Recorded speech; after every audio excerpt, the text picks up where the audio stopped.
Hello friends, welcome all of you to Ivision.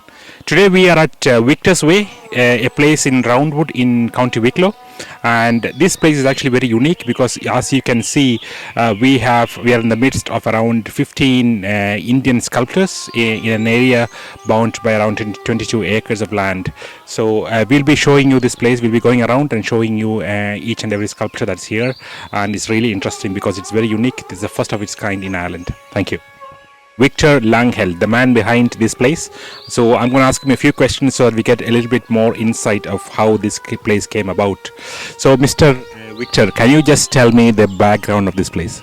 Yeah, well, I went to India and stayed there on and off for about 30 years as a sadhu. I was a rich man's son. And as is well known, if you want to make lots of money, you go west.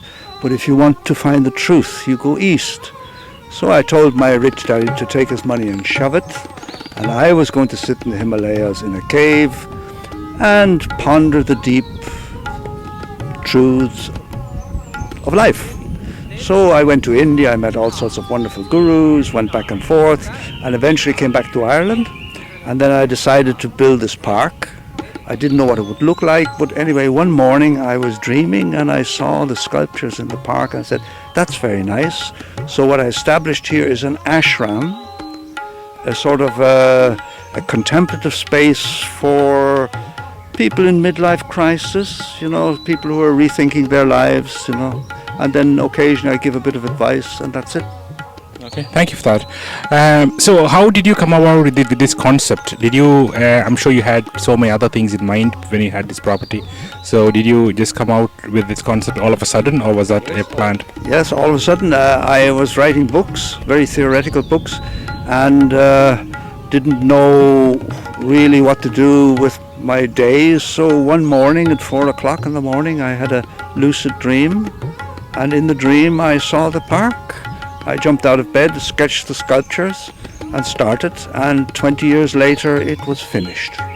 Now about the park, you've had it for a very long time, over the last number of years. Can you tell me some of the good experiences you had with maybe customers, or how you've been running it, or can you give me some experiences about the park? Well, Indians will understand that when you come into the presence of a sadhu or guru, it is not always a blessing. Can often be a frightening experience, because these individuals, as it were, stand in two different worlds. And when one is very sensitive, one can feel that there is another world at the back. It's the same here. When people come in, some walk in, they enjoy it, they like the sculpture, but others feel there's more to it than just the sculptures.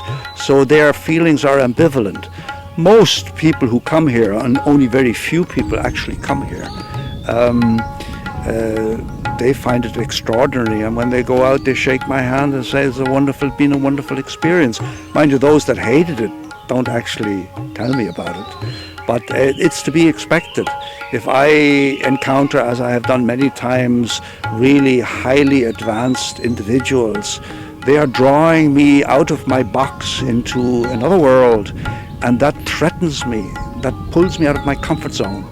And partly this park was done to actually pull people out of their comfort zone so that they can see more and begin to experience more of life, and maybe that will help them. Talking about the sculptures themselves, they seem to be really big-sized sculptures. How did you manage to mobilize them to this place? When we started, we wanted to do them small, but then I decided, no, we do them large. Having designed the sculptures, I went to Mahabalipuram in Tamil Nadu and found 3 individuals who were prepared to set up a workshop dedicated to producing these sculptures. And then we did approximately 1 a year. So the Ganeshas would weigh somewhere between 4 and 6 tons, black granite. All were made in Mahabalipuram. And some were done as models only, and they were then cast in bronze, but the casting was done in Germany. But it was a major operation, a lot of logistics with containers and ships and shipping. So it wasn't, but this is part of life. But in the end, it was worth it. You've actually done all this after your experience back in India, isn't it? So it seems like you have had profound experience there. Can you just tell us something that's happened there that actually made you to do this, to bring back the experience that you had over from India? Well, I went to India in search of truth. And Indians over the centuries, or down the centuries, they have found solutions or goals worthy of being achieved. And one of the goals was, for instance, moksha, or release, or liberation. And I went to India to see if I could have that experience. I want to also understand exactly the meaning of the experience, whether it means something terrific or nothing at all. So I went to India, and with one trick or another, and I say trick because it's the easiest way to achieve, for whatever it's worth, I achieved the liberation. Many Indians would doubt it, but let's say I did. And then, rather than run into the street and tell everybody what a clever guy I was, I decided to analyze the mental processes that had led to this experience, to decide, is this something that happens only to some very august paramahansas or whatever great spiritual souls over many incarnations? Or is enlightenment, or let's say a moksha, release, something that happens to everybody all the time? Is it a spiritual or a biological phenomenon? And I came up with a solution that is purely biological. It is actually something that happens every time a problem is solved. Of course, if you solve a big problem, the release effect is big. You solve a small one, small. Most people solve small problems. And then another thing is the gurus in India have hijacked this concept of moksha for their own profession, which means ordinary folk, when they've had it, are disinclined to claim that they have achieved moksha. So there's a lot of weird stuff going on. And my view is that moksha is something that happens normally, probably millions of times a day, more or less than several times perhaps during one's life, when one is solving a huge problem, like for instance marriage, or a business deal, or one has been relieved of a major obstacle. This is where Ganesh comes in, who is Lord of Obstacles. One has this sense of floating, of being at one with the universe, because in the moment of release, the mind is fully concentrated into a single point, at which point the brain superimposes perfection on the object and on the whole world surrounding the object. And that, of course, is the goal of yoga. Thank you so much. You seem to know more about Hinduism than most Hindus anyway. Well, no, look, it's like that. Hindus are mostly householders. They live their life, and within that framework they understand the traditions, the religions of Hinduism.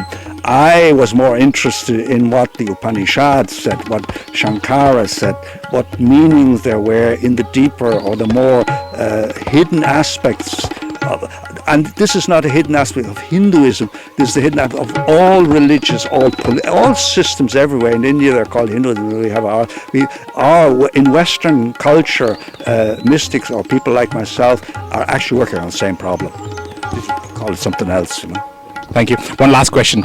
Do you have any future plans for this place? Do you? I want to die. And my plan at the moment is I don't know. I'm an old guy, and who knows how long I will live. But I want one final adventure, and probably I will embark on a major walking journey to walk from Kanyakumari to Badrinath, and following ancient Indian principle that when a man has reached a certain age, he leaves his house, turns northeast and starts walking. And that's the end of it. End of story. Very, very interesting. I would just like to say a big thank you to Victor for giving us that period of time for us to talk to us. Thank you so much. Good. Thank you.